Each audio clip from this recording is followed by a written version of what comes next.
The energy crisis in the country has worsened in recent months. Last week, many South Africans again found themselves in the dark after Eskom announced stage 6 rolling blackouts. This meant no electricity for most of the day. Mashia Motsamai has been running this store for more than a decade. From being a trusted and reliable store owner, she's now struggling to service her loyal customers.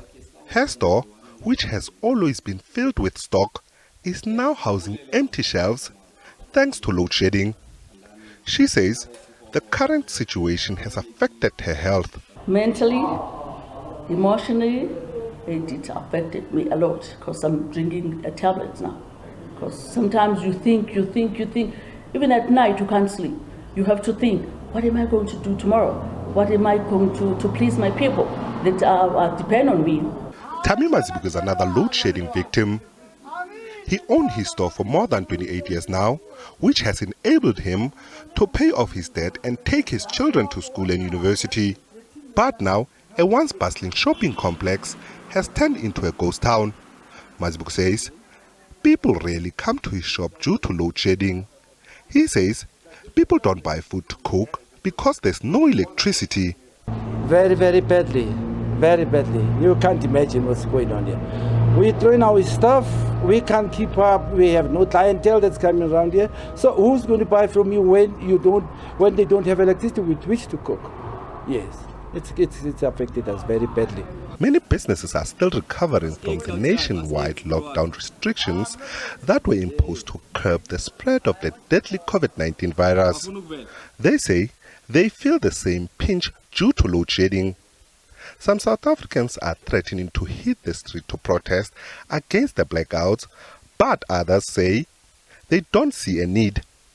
The main opposition party, the DA, says it's tired of empty promises made by President Ramaphosa and has urged South Africans to join its march to Lutuli House next week Wednesday to protest the electricity crisis. I would join the protest because you can see our businesses are suffering. The economy is suffering. Our leaders, our presidents, our ministers, our cabinet, all of them are living a fancy life. They're enjoying the generators of which you can't afford. Can't afford solar systems, you can't afford anything. So yeah, I would join the protest. I wish the protest could go on for like 5 days or more so that they can take the message seriously. He says for him a protest would never work and he will never join one. For the march, firstly, I would join because my business is being affected and other people running a business. So yes, for me, I would, because really this load shedding has taken us backwards. As many South Africans are struggling with the reality of intense load shedding, another reality looms.